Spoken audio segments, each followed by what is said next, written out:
Hey guys, so today we're going to learn how to render objects. Now, I'm going to make a cube right now and maybe zoom in a little. And now I'm going to show you how to render it.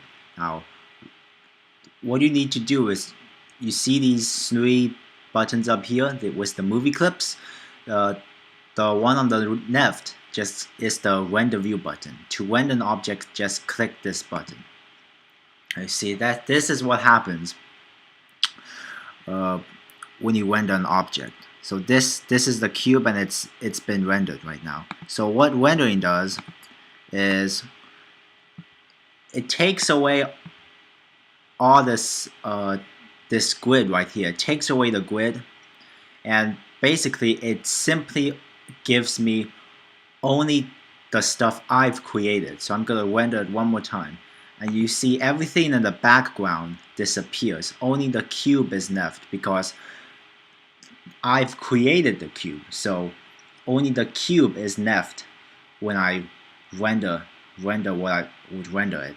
Because the only thing I've created is the cube. Everything in the background is just there for organization. And when I render, it also gives me a black background. That's the default background color that shows up when I haven't created a background yet. So another way you can look at it is like graph paper. So right now when I make a cube, in this perspective view, it's like drawing a graph on graph paper. When I render it a cube, it only leaves me with the graph, or in this case, what I've created, because only the graph is what I've created. And so when I render, it only gives me the graph. Just like when I render this cube, it only gives me the cube because that's what I've created. And also, when I render it, this basically shows me what the cube is going to look like if I were to make this into a picture or make it into maybe a digital file, or if I were to animate this, what it would look like in a movie. And so we can also give the cube a certain color. I'm gonna make this cube a green cube and make it glow. Give it some glow and can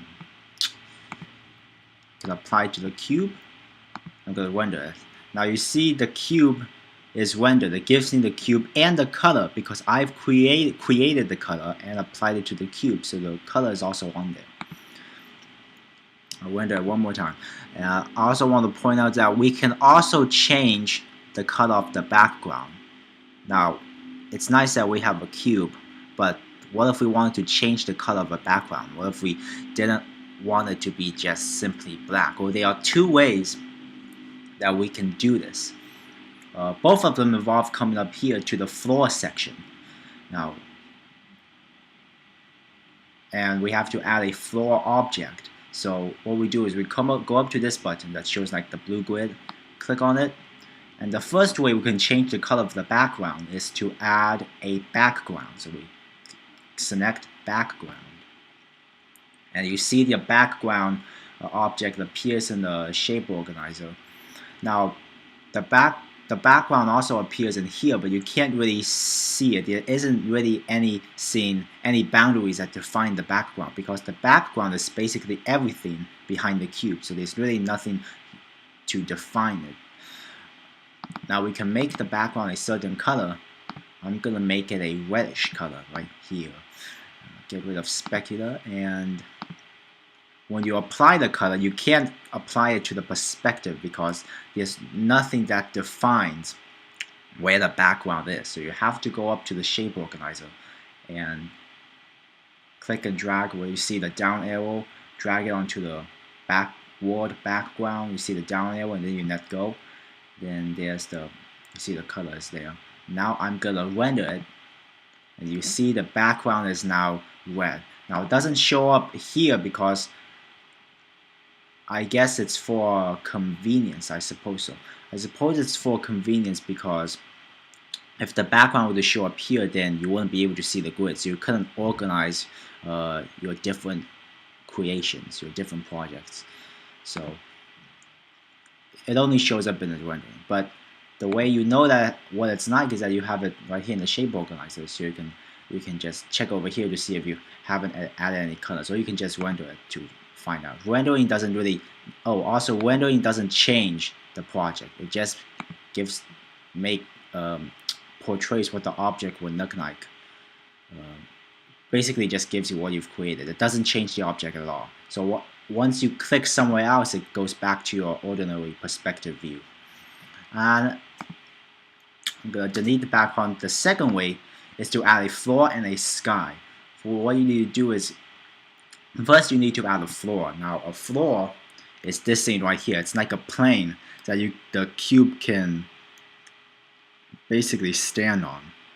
It basically functions as the floor or the ground below the cube. So I can give the floor a certain color. Let's see, maybe this time I'll give it a, how about a green color, light green color. No way, that's the color of the cube. Hold on. Maybe I'll get a, yeah, let's do this, like a violet, no, maybe a dark purple color. So I'll give the cube a dark purple, get rid of specular. Okay, and so now when I render it, you'll see that there's a floor on the cube, but there's one little thing I gotta point out, is that right here in the perspective view, the floor is defined only to a little bit behind the cube. When I render it, it extends all the way up there. Now, the reason for this is because right now, when I create a floor object, it only shows up in the perspective as this small plane. But it actually, the floor extends all the way to this point. You see where the grid meets the empty space above? That's called the, I'll call that place the horizon. And the floor basically extends all the way to the horizon, the same way as the ground will extend to the horizon in real life. So it really extends all the way to the horizon. Now the reason why it doesn't do that in the perspective view is probably because for convenience, I guess. You don't want the whole floor to show up. I guess they didn't want the whole floor to show up as purple because I'd say it's because it really isn't necessary, I suppose.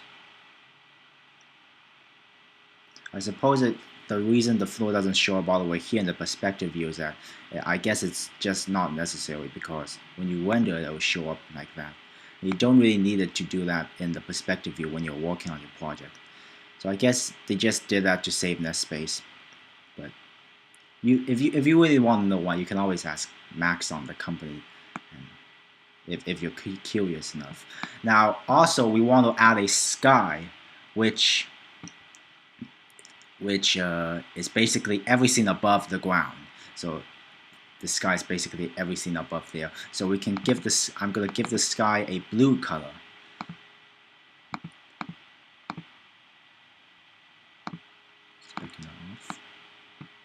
Okay.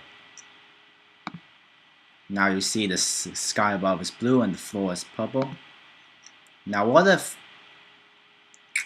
we wanted the cube to stand exactly on the horizon to make it look like the floor is exactly below the cube?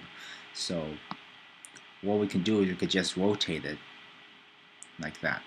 So until the cube, we position it so that the cube is right above the horizon, like the bar of the cube is touching this horizon line. So then we can render it.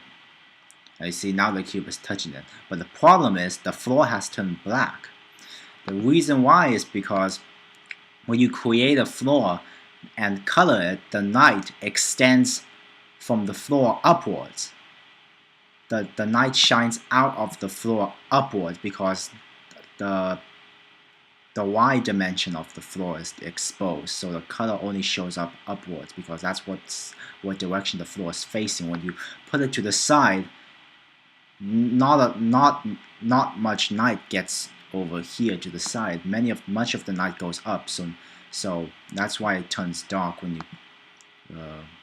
try to render the side. Now to fix that, you can create an infinite light. Now an infinite light makes the color from the floor go in all directions.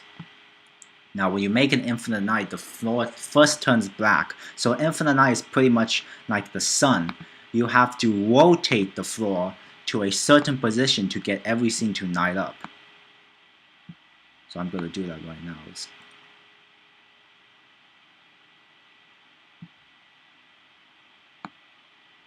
There you go. That's how you do it. And many people think that it's how you rotate the infinite light to a favorable position so that everything lights up. Some people think it's a trial and error. You just randomly rotate it to some place and see what happens. I think what can guide you is this orange dot right here. You see the orange dot? When I rotate it, the orange dot moves. So I think the orange dot just points to the place where points to the direction where the light is shining. So when I rotate it so the orange dot is pointed directly to the floor, the light is shining in that direction and everything is lit up.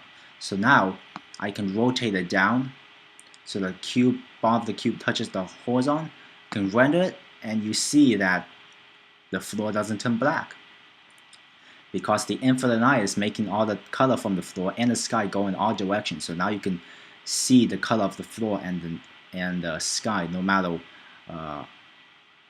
what angle you're viewing the cube from. So these are the ways you can render the cube and add color to the background. So that's it for today's tutorial.